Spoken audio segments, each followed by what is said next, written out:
Oke guys, balik lagi dengan gua Ryuga Nori di sini. Kali ini gua akan mengenalkan kalian ragam budaya di India yang ekstrim nih. Di tengah era modern seperti ini, terdapat beberapa daerah atau bangsa yang masih mempertahankan adat-adat mereka atau tradisi-tradisi mereka yang kuno. Nah, contohnya di negara India. Negara yang mayoritas memeluk agama Hindu ini ternyata masih mempertahankan adat istiadat mereka yang beraneka ragam. Contohnya di nomor 1 urutan pertama itu adalah pernikahan tak lazim. Di Punjab, India, ada tradisi pernikahan aneh yang tak lazim. Jadi, sekelompok laki-laki melakukan kesepakatan untuk melakukan pernikahan kepada seorang wanita. Nah, mereka janji dulu nih untuk melakukan pernikahan ke satu wanita. Dan mereka itu akan melakukan hari dan malam apa gitu loh untuk menikahi wanita tersebut. Jumlah laki-lakinya itu bisa 6 bahkan lebih. Nah, apabila si wanita tersebut hamil, maka anak pertama diberikan untuk suami yang paling tua usianya, dan anak kedua untuk suami yang usianya di bawah suami yang pertama gitu. Ini sama aja kayak ini enggak sih, nikah lagi, cuman ini bedanya satu orang nikahnya berenam gitu. Jadi 6 laki-laki, jadi satu istri, 6 laki-laki, 6 suami gitu. Waduh. Oke, kita lanjut. Di Kalibaharba, di India beda lagi nih. Di sana, seorang istri yang nggak bisa melahirkan anak laki-laki untuk suaminya, maka dia diizinkan oleh suaminya untuk melakukan perzinahan oleh orang lain. Nah, ini dilaksanakan di atas kerelaan dari mereka berdua. Sementara itu, di kota Bunda Yurgas, bagian selatan India, terdapat ritual lebih aneh dan ekstrim.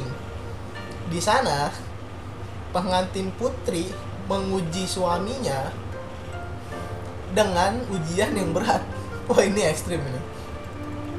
Sang suami itu akan dibawa hutan dan mereka akan menyalakan api di sana, dan kemudian si calon istri itu akan menyetrika punggung calon suami tanpa menggunakan baju, tanpa menggunakan busana.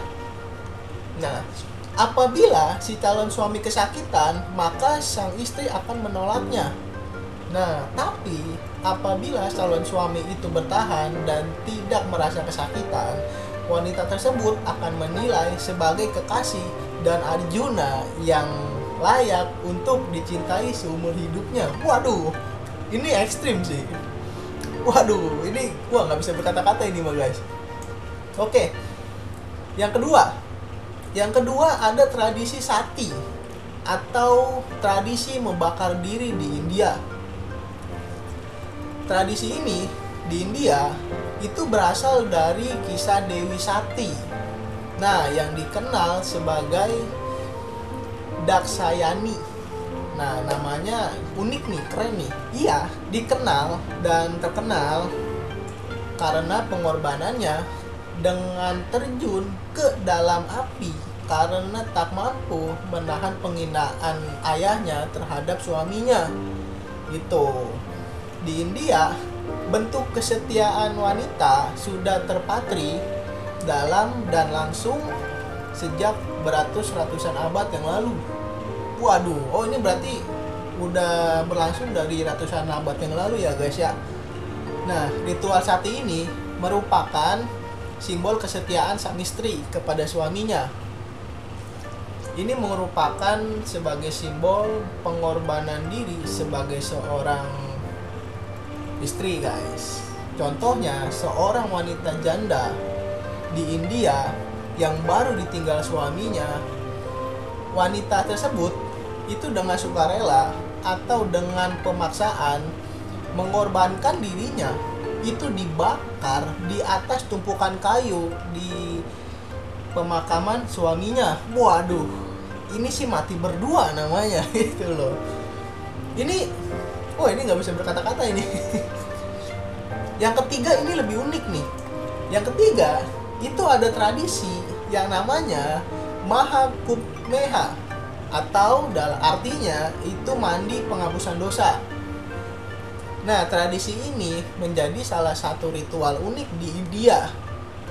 Ritual ini itu adalah mereka itu mandi telanjang untuk menghapuskan dosa atau membersihkan diri dari dosa-dosa yang dilakukan setidaknya 12 tahun sekali.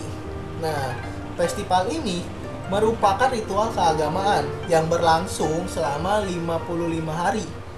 Nah, itu dihadiri sama jutaan manusia yang memeluk agama Hindu di India sana.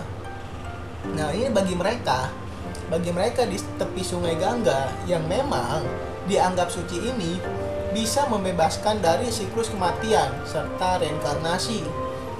Meskipun harus telanjang di hadapan banyak orang, namun mereka tetap melakukan ritual ini di tepi Sungai Gangga. Mereka sama sekali tak merasa segan tuh. Merasa segan atau merasa malu itu nggak ada. Justru mereka melakukan ini karena dengan penuh semangat, guys. Karena menurut mereka, hal ini merupakan kesempatan baik untuk mensucikan diri dari dosa-dosa selama ini yang mereka perlu berbuat. Nah, umat Hindu ini di India, di negara India sana, umat Hindu di India itu sangat percaya jika Sungai Gangga memiliki kemampuan untuk itu.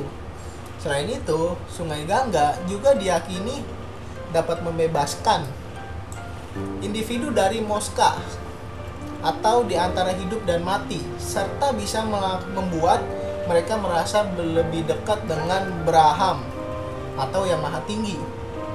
Nah, Mahakupmeha dilakukan di 4 kota alternatif di India, yaitu yakni Nasik, Allahabad, Ujjain, dan Haridwar. Nah, itu 4 kota yang melakukan tradisi ini di India sana. Nah, sampai saat ini, inilah salah satu tradisi di India yang mampu mengumpulkan pengunjung paling banyak dalam satu waktu sekaligus. Berarti dalam waktu satu tradisi ini itu mengumpulkan manusia ini, itu beratus-ratusan manusia itu berkumpul di 4 kota karena tradisi ini. Nah, tradisi sati ini awalnya sempat dilarang. Terlepas dari larangan hukum, ritual ini dilaksanakan hingga abad ke-21, beberapa di bagian di Hindia. Oke guys, terima kasih sudah menonton video dari gua. Semoga karena video ini kalian bisa tahu tradisi apa di luaran sana seperti apa. Jadi kalau kalian kesana itu tidak kaget lagi gitu loh, karena sudah tahu basic infonya dari sini gitu guys. Nah, gimana nih? Kalian suka yang mana nih tradisinya ini? Kalau gua itu pernikahan yang tak lazim tadi, itu bener-bener yang membuat di otak gue tuh wah gitu loh. Kok bisa gitu loh?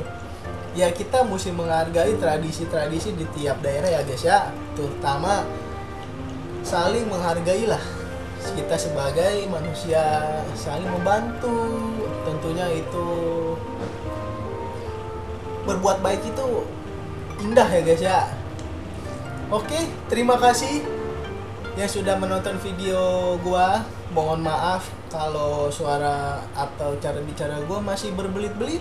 Nah, mau dimaafkan karena gua masih belajar untuk public speaking seperti ini. Dan biasanya gue toksik gitu. Kesehariannya itu gue toksik. Nah itu bicara formal kayak tadi itu gue makanya rada terbata-bata gitu loh. Ini kalian koreksi yang mana yang harus gue benerin gitu loh. Oke, terima kasih untuk kalian semua. I love you semuanya. Jangan lupa subscribe, like, share, dan komen. Dan nyalakan lonceng notifikasinya biar gak ketinggalan video dari Ryuga Nori, sang pembuat, bukan pembuat ya, yang menggemarkan sejarah dan game. Kalau disatukan itu wah. Oke, dadah.